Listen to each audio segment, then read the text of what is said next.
The last inhabitant of the village did not want to tell this story. Not because it was painful, though pain lived inside it.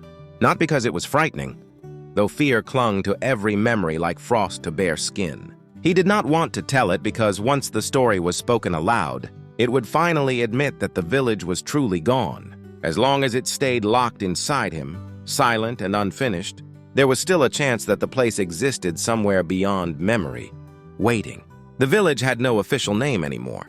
Maps still marked a dot there, a thin black line branching off a highway no one used. But the name had faded from signs and documents. Even the mail stopped coming years ago, first less often, then not at all.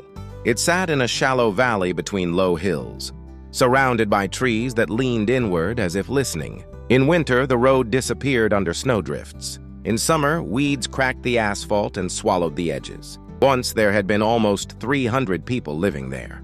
The man remembered when the village was loud. Not loud like a city, but alive. Dogs barking behind fences, children yelling as they chased each other through dusty yards, radios humming through open windows. In the evenings, smoke rose from chimneys, and the smell of cooked food drifted through the streets. People argued, laughed, borrowed tools, complained about weather and money and each other. It was ordinary, and at the time, no one understood how valuable that ordinariness was. He had been born there, in a small house near the edge of the village. His father worked at a nearby factory. His mother kept the house and grew vegetables behind it. When he was young, he believed he would leave someday. Everyone believed that. The village was something you came from, not something you stayed in. But leaving required money, opportunity, timing. And like many others, he waited for the right moment that never arrived. The first to leave were the young. They left for college, for jobs, for places with names people recognized. At first, they came back for holidays, then only in summer, then not at all. Their parents defended them in conversations, saying it was good they escaped, that there was nothing left here for them. But when night fell and the houses grew quiet, those same parents stared at phones that never rang. Then the factory closed. It didn't happen suddenly. There were rumors first. Reduced hours, delayed paychecks, meetings where managers spoke in careful empty sentences. When the doors finally shut for good, the village lost its heartbeat. Men stood in small groups near the store, smoking and staring at the ground, speaking in half-finished thoughts. Some found work elsewhere and moved away. Others tried to survive on savings and pride until both ran out. Houses emptied slowly. Furniture left first, carried away in borrowed trucks. Then curtains disappeared from windows. Lawns grew wild. Paint peeled. Roofs sagged. One by one, lights stopped turning on at night.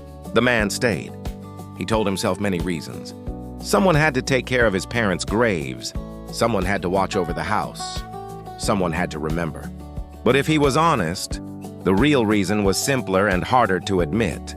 He was afraid of leaving a place that knew him. Out there in the world beyond the hills, he would be nobody. Here, even as the village shrank, he still belonged. By the time the population dropped below 50, the silence became noticeable. Not peaceful silence, but a hollow one. Sound behaved differently. Footsteps echoed too loudly. Doors creaked like accusations. At night, the wind moved through abandoned homes, making noises that felt intentional, almost deliberate. People started locking their doors even during the day, not because crime increased. There was no one left to commit crimes. It was something else. A sense that the village itself was changing, turning inward, like a place that no longer wanted to be seen. The last shop closed on a rainy afternoon. The owner, an old woman with tired eyes, put up a handwritten sign and left the key under the mat. No farewell, no speech, just gone. After that, the man had to drive nearly an hour for groceries. Sometimes he didn't bother. He learned to live on what he could grow, preserve, or do without. Winters grew harder. Without enough people to maintain the road, snow piled up faster than it could be cleared. Sometimes the man went weeks without seeing another human face. When he did, it was usually one of the remaining elderly residents, walking slowly, wrapped in too many layers, nodding but rarely stopping to talk. Conversations had become exhausting. Everyone already knew how they would end, with death. It arrived quietly, as it always does in small places. A neighbor found in bed having never woken up. Another slipping on ice and never recovering.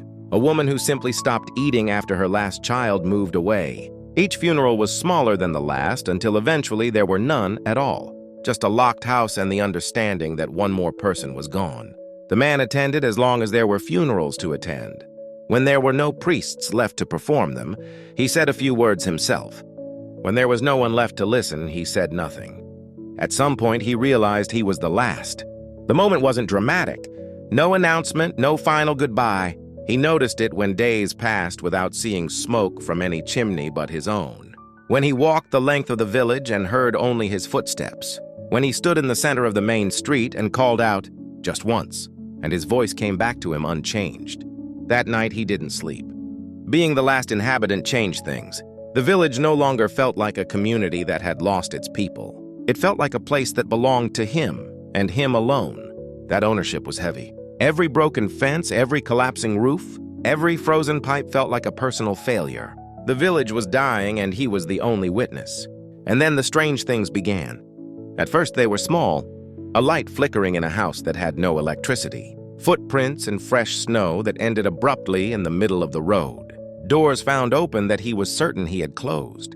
He told himself it was wind, animals, exhaustion. A man alone too long will start inventing company. But some things were harder to explain. One evening, while chopping wood, he heard laughter. A child's laughter. High, sharp, unmistakably human. It came from the direction of the old school building, abandoned for over a decade. The sound lasted only a few seconds, then stopped. When he stood still and listened, there was nothing. No footsteps, no movement. Just the wind. He did not go to the school that night.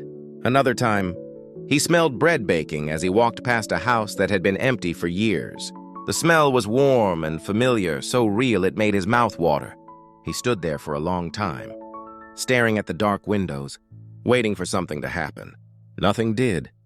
He began to understand something he did not want to accept. The village remembered itself. Places like people carry memory, and when no one is left to hold those memories, they begin to surface on their own, uncontrolled. The laughter, the smells, the sounds, they were echoes, repeating themselves because there was no one left to hear them properly. The man started talking to the village, not out loud at first, just in his thoughts, apologizing for neglect, promising to fix things he never did, thanking it for shelter, for history, for a life that had been small but real. Over time, those thoughts became words. He spoke while walking, while cooking, while sitting alone at night, and sometimes he felt like the village listened. The winter that followed was the coldest he could remember. Snow buried houses almost to their windowsills. The road vanished completely. Power lines collapsed under the weight. The man lived by firelight and memory. Nights stretched endlessly. Days blended together. That was when he began to hear voices responding. Not clearly, not full sentences, murmurs. A name whispered, a sigh from behind him when no one was there. He never saw anyone, and that frightened him more than if he had. Seeing would mean madness, hearing aloud doubt. He considered leaving. The idea felt like betrayal, but also like survival. He packed a bag twice and unpacked it twice. Each time something stopped him. A storm, a fallen tree blocking the road, a sudden illness that kept him in bed for days. Or maybe the village itself would not let him go. The night he finally decided to tell the story, he sat at his table with a notebook he had owned for years but never used. Outside, snow fell silently. The house creaked with age and cold. He held the pen for a long time without writing. If he told the story, it would mean admitting that the village existed only in the past, that he was not a caretaker but a remnant, that when he left or died, there would be no one left to remember anything accurately. Stories change when they are told. They simplify. They turn complex lives into symbols. He did not want the village to become a cautionary tale or a nostalgic fantasy. It had been real, ordinary, flawed, human. So he closed the notebook. The last inhabitant of the village did not want to tell this story because he understood something most people never do. Places do not die when people leave. They die when they are explained too easily. And as long as the story remained untold, the village was not finished. It waited.